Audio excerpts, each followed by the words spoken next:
rentrons en Côte d'Ivoire. Un si beau pays, ça fait la fierté de l'Afrique. Vous voyez nos correspondants entre Bouaké et Yamoussoukro, entre différentes villes, on se déplace à travers des autoroutes. Mais alors, les vraies autoroutes qui n'existent pas au Cameroun. Au Cameroun, on a des péages. Il y a un projet de 14 péages sur des autoroutes, mais les routes n'existent pas.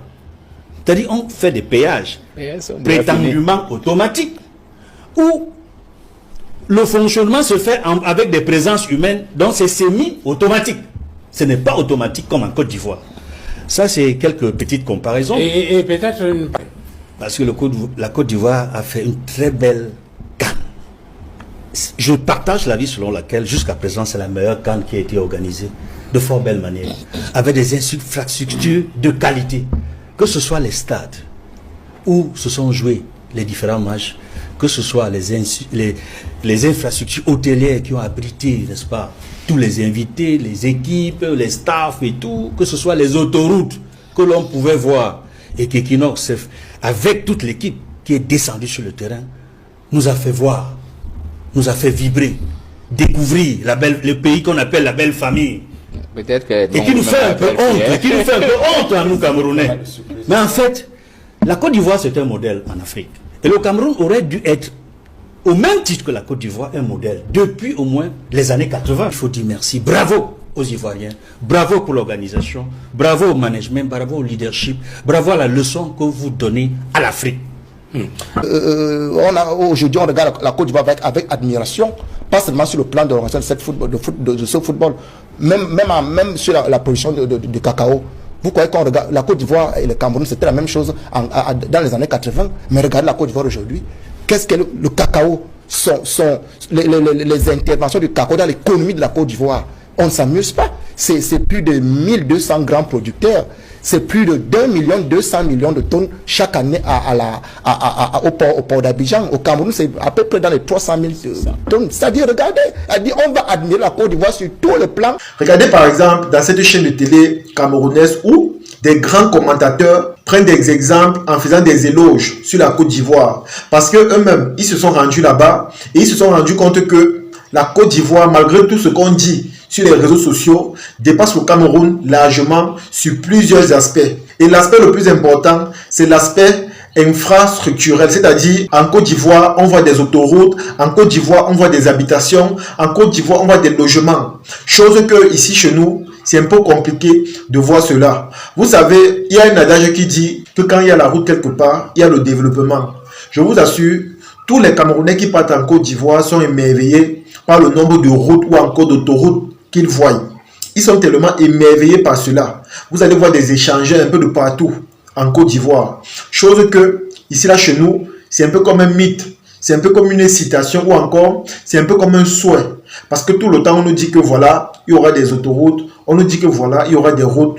Mais on ne voit jamais. C'est juste des paroles en l'air. Et c'est tellement choquant. Parce que quand ces commentateurs-là partent en Côte d'Ivoire, par exemple, dans le but de faire leur travail, quand ils voient ce qui se passe là-bas, et pourtant, sur les réseaux sociaux, les Camerounais sont toujours en train de se concurrencer avec la Côte d'Ivoire. Je vous assure, ils sont tellement choqués. Ils sont tellement choqués. Et c'est la raison pour laquelle, dans leurs vidéos, ils ont dit que la Côte d'Ivoire est un modèle pour tout le continent africain. Et je pense qu'ils ont parfaitement raison. Parce que quand c'est bien quelque part, c'est important de reconnaître cela. Et lorsque tu reconnais cela, ça pousse ceux qui sont chargés de faire la même chose dans ton pays à se surpasser ou encore à mettre la population bien. Ça ne sert à rien d'être orgueilleux, ça ne sert à rien de montrer que voilà, ici là ça donne et pourtant ce n'est pas le cas. Moi j'ai beaucoup apprécié leur sortie, j'ai beaucoup apprécié ce qu'ils ont dit dans leur vidéo. Et j'ai également apprécié le dernier aspect qu'ils ont dit dans leur vidéo au sujet du cacao. La Côte d'Ivoire est l'un des premiers pays en Afrique producteurs de cacao. Regardez un peu le prix du cacao en Côte d'Ivoire et le prix du cacao au Cameroun. Bien que ici là chez nous, c'est suffisamment élevé, mais on ne produit pas assez. Mais vous verrez qu'en Côte d'Ivoire, le prix du cacao n'est pas trop ça. Mais ils produisent assez. Posez-vous des bonnes questions. Ici au Cameroun par exemple, j'ai l'impression que à la population, on ne met pas ce qu'il faut pour qu'ils puissent produire assez. Et quand je parle de produire assez, par exemple, je peux faire allusion au manque de route. Vous allez voir, quand moi je vais au village, je vous assure, nos champs sont à l'intérieur des forêts. Ça fait en sorte que tu peux aller cultiver, tu peux aller produire du cacao, mais pour transporter cela, ça sera tout un calvaire. C'est la raison pour laquelle ils sont nombreux à ne pas se lancer dans l'agriculture. Parce que tu vas produire, mais pour transporter, ça sera tout un challenge. Ils sont nombreux qui ont des plantations de plantains, mais quand ils produisent ça, pour porter, c'est un autre problème. Vous allez voir, ça pourrit dans les champs, mais si on mettait à la disposition de la population des routes qu'il faut et suffisamment, je vous assure, le Cameroun devait produire assez de cacao ou encore de bananes plantains. Mais quand vous voyez aujourd'hui comment ça se passe, on produit peu, mais la Côte d'Ivoire produit assez. Et quand tu vois, tu comprends réellement pourquoi ils produisent assez. En Côte d'Ivoire, il y a les routes.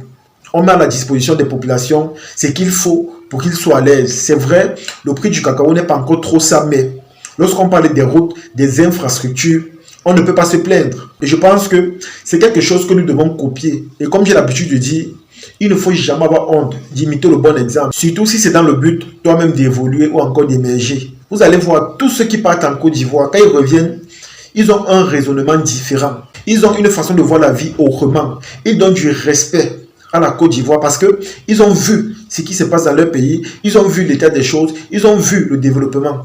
Mais quand ils reviennent chez eux, quand ils voient ce qui se passe, ils se disent que mais avec tout ce qu'on a, la matière première, l'argent et tout, pourquoi on ne réussit pas à se démarquer? Pourquoi nous-mêmes on ne réussit pas à évoluer? Voilà autant de questions qu'on se pose la famille.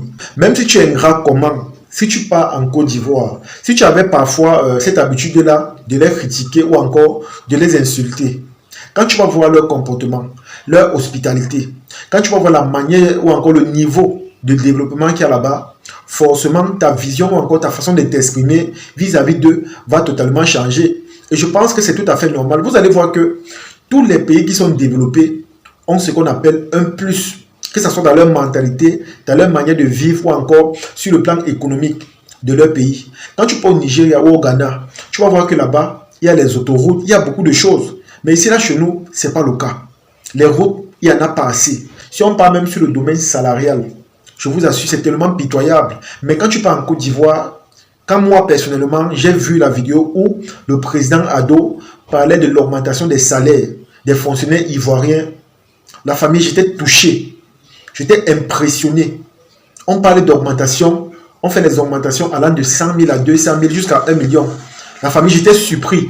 Parce qu'ici, là, chez nous, quand on parle d'augmentation, c'est que si on va d'abord augmenter le prix de quelque chose, c'est-à-dire d'un produit sur le marché, avant d'augmenter les salaires peut-être de 5 000 francs. Et quand tu essaies de peser les deux, tu te rends compte que l'augmentation des salaires et l'augmentation d'un produit sur le marché était peut-être une façon de combler les deux. Parce que honnêtement, ça se perçoit un peu mal de voir que on augmente le prix d'un produit sur le marché et directement on augmente le salaire des fonctionnaires de 5 000.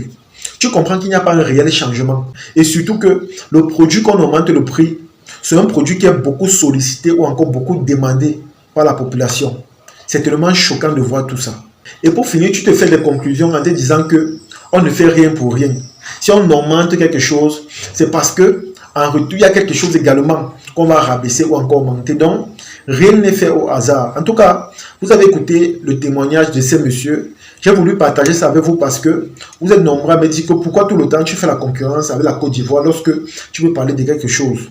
Vous-même, vous allez voir que quand un Camerounais ou encore un grand journaliste parle de la Côte d'Ivoire ou de son pays, il aura toujours pour habitude de faire la comparaison. Mais cette comparaison-là est beaucoup plus dans le but de pousser ceux également qui sont chargés de développer notre pays ou encore les autres pays, de prendre de la graine ou encore de prendre exemple sur la Côte d'Ivoire et de faire pareil. Et c'est la raison pour laquelle ils ont dit dans leur interview que la Côte d'Ivoire est un modèle de développement pour l'Afrique. C'est très important parce que le développement qui s'opère là-bas est perceptible. Nous tous on voit cela. Et ce qui est encore plus bien, c'est que ces gens, ils ne sont pas seulement modernes ou encore développés sur le plan infrastructurel, mais aussi sur le plan comportemental. Parce que, honnêtement, ce sont des gens uniques et ce sont des gens charitables. Ils aiment tout le monde et ils sont avec tout le monde. En tout cas, la famille, c'est ici que se termine la vidéo. J'espère que vous avez aimé. J'espère que vous avez apprécié. Partagez la vidéo au maximum et on se dit à la prochaine. Ciao.